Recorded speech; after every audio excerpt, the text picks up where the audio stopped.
Bonjour tout le monde, aujourd'hui ouverture d'une boîte, je vais dire de format moyen, quand même une bonne boîte, qui vient fort probablement de Kickstarter. Trois choix possibles, Rallyman GT en full bundle, Machina Arcana en full bundle, ou les expansion packs de Deep Madness. Donc on va voir ça. Qu'est-ce que j'ai aujourd'hui? J'ai toujours pas changé d'exacto. Donc c'est toujours de la merde. Et donc, cool, des peanuts. En fait, il n'y a pas que ça. Et c'est Machina Arcana. Je vais essayer de sortir ça de là sans tout foutre le bordel. Une grosse boîte quand même. Très pesant. Est-ce qu'il y a d'autres choses à part? Allons plonger. Est-ce qu'on va trouver quelque chose? Rien d'autre. Donc c'est une boîte simple. Machina Arcana, comme ça. Évidemment avec le foot glare, comme on adore. Donc ça, on voit clairement qu'il y a trois lumières au plafond. Hein. C'est un mini luminaire. Bref, Machina Arcana. Et en arrière, on voit pas tant de trucs. On voit qu'il y a des plateaux, des cartes, des ennemis. C'est un jeu coopératif d'horreur, d'aventure d'horreur dans l'univers steampunk. Donc c'est un thème que j'ai pas nécessairement beaucoup dans ma collection. Et celui-ci me faisait quand même de l'œil parce qu'il y a eu une première version qui a été faite déjà. Et ça c'est comme un peu la deuxième édition, on va dire ça comme ça. Donc on va enlever ça de là. Et normalement le glare devrait être beaucoup moins pire vu que c'est comme un peu mat comme surface. Malgré que la boîte est extrêmement pesante, je m'attends à ce que ça ne rentre pas nécessairement dans tout le contenu, ne rentrera pas dans la boîte. Donc on ouvre ça. Première affaire, bon ben pas rien de spécial avec la boîte. Ok. On a ici un petit pamphlet qui indique je sais pas quoi, mais bref, il y a ça.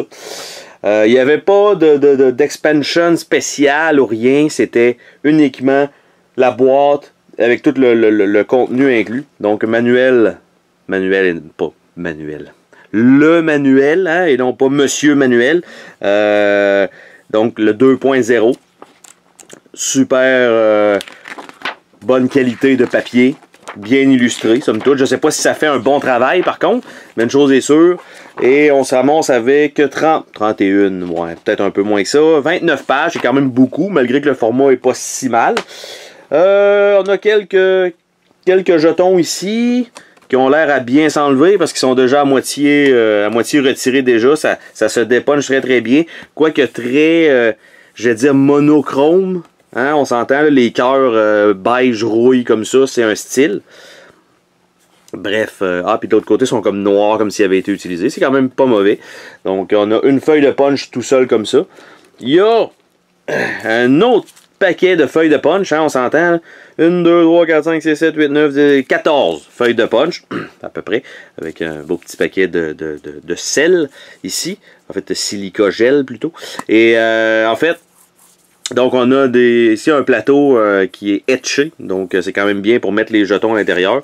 Je vais avoir tout ça, ici évidemment ça c'est des tuiles, donc des tuiles de jeu avec un quadrillé, donc tout simplement. Ici on a l'impression qu'on peut pas y aller, ça fait très Silent Hill de ce qu'on peut voir, en tout cas pour ceux qui ont joué à ce jeu vidéo là. Donc ça, on a quelques autres plateaux ici qui semblent être pour les explorateurs. On voit ici les symboles en haut, donc qui correspondent à chacun des aventuriers, et on a donc c'est des plateaux etchés, c'est quand même joli, belle facture. Petit sac pour contenir possiblement les petits dés ici, qui sont engravés, qui ont des pipes dessus, donc ils ont vraiment sont vraiment numérotés, donc très subtil, mais de ce que je vois c'est 1 à 3. J'ai pas vu plus, il y a un D10, ouais, D10. Qui est là. Donc, ça c'est bien, parfait.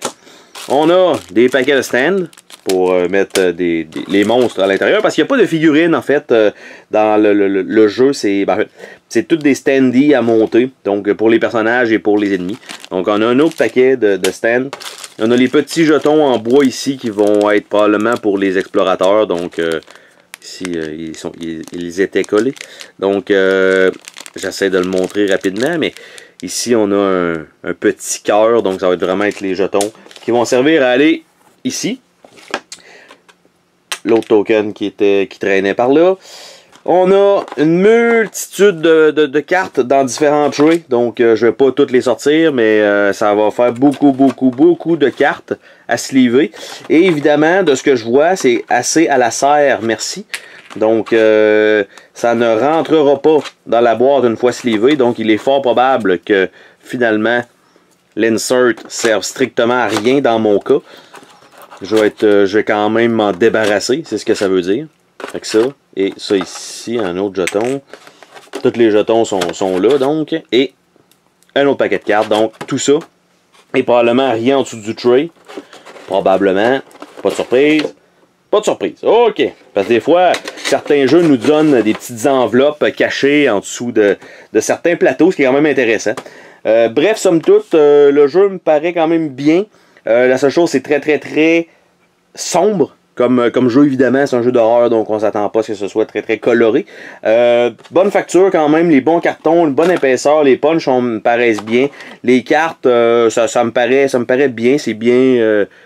C'est un beau design. La seule chose, c'est le format. Hein? On s'entend que de trouver des sleeves pour des cartes comme ça, pas super. Bref, anyway, le tray ne servira plus, donc ça ne vaudra pas vraiment la peine. Donc même s'il est designé pour contenir tout le matériel, malheureusement pour moi, je ne le garderai pas. Donc ça va être plus simple pour serrer absolument toutes les cartes à l'intérieur de la boîte, de simplement juste garocher ça à l'intérieur. Donc, sur ce, ben, on se dit à la prochaine pour un autre déballage. Salut tout le monde!